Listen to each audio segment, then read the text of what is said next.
Welcome into the UMBC Coaches Corner. I'm your host, Steve Levy. Again, we're glad to be back here at the UMBC studio with all the help of the MCS 395 students. Also, it's a pleasure to welcome back in.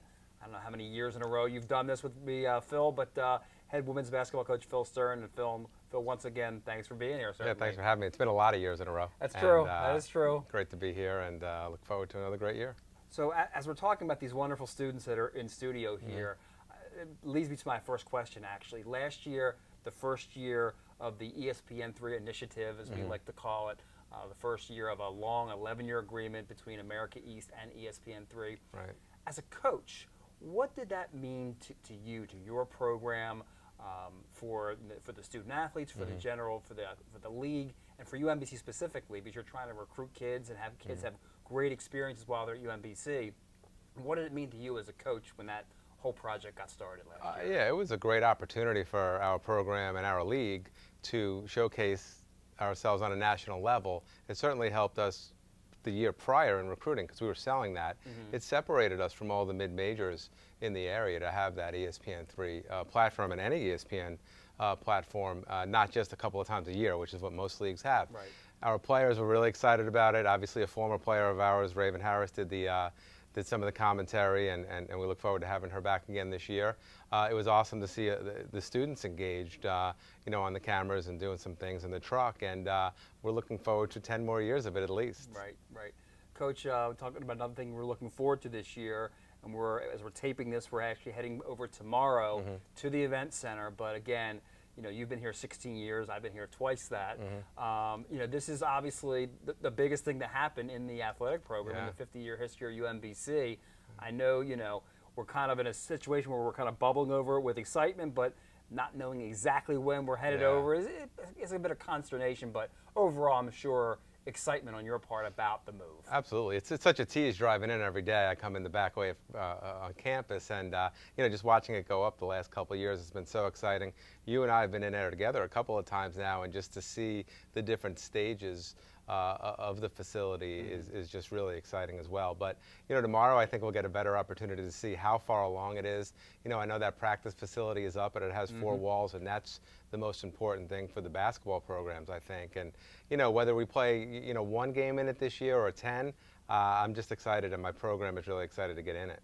Right, it will definitely happen. We know that. The matter of when is the key. Right. So I wrote down my notes here, and I wrote down Pete Caringi's name. Okay. I know you and Pete have this great relationship, and I said you've kind of gone to the Pete Caringi School of preseason polls, right, where you want to be picked as low as possible.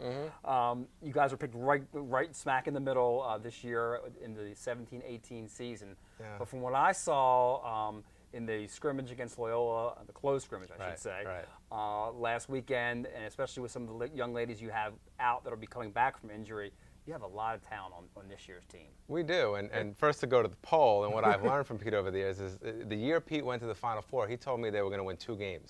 So I've learned to lie like Pete, basically. And yeah, I mean, we're picked right in the middle. I think that we lost 2 all-conference players last year. We have 1 all-conference player returning, Laura Castaldo, so maybe that's about right. But we do have a lot of talent, returning seniors who, if healthy, will contribute a lot, starting with one of our co-captains, and Carly Harris, who's doing a good job as one of our point guards this year. Laura Castaldo, obviously another senior captain, has been kind of the guts of our team and does all the little things, but still puts up big numbers. She's the epitome of hard work. Her shooting numbers have gone up every year. Looking forward for a great year for her. Brittany Burgess is a young lady that we've talked about together. We've moved her to a couple of different positions this year, the 1 and the 2. As a 6-foot guard, I think she'll be able to use her athleticism in our league to really make some great things happen for the shooters that we have on the perimeter. We're hoping to get Shaq back soon. She hasn't played since late February last year when she got hurt at Stony Brook. She had surgery on her foot. We're looking forward to getting her back. She's running a little bit now in practice, and obviously her in the game gives us a passing big guy that really understands the game. Now, of course, you took one of my things. I was going to talk about Laura, but you kind of talked about her and what a tremendous senior that she's been to your program. But the one young lady I really want to mention, Cece, as she's affectionately known as Chukwuma Chiamaka. Yep. She just a wonderful young lady. She's been through quite a bit in her athletic career, in her personal life over the summertime. But boy, what a story she would be. I know we're hoping that she's able to make it back. But just for the fans that don't know her story, kind of give us a little bit of a thumbnail sketch of what Cece's all about. She's really an amazing young lady. Just her energy, her passion for everything she does.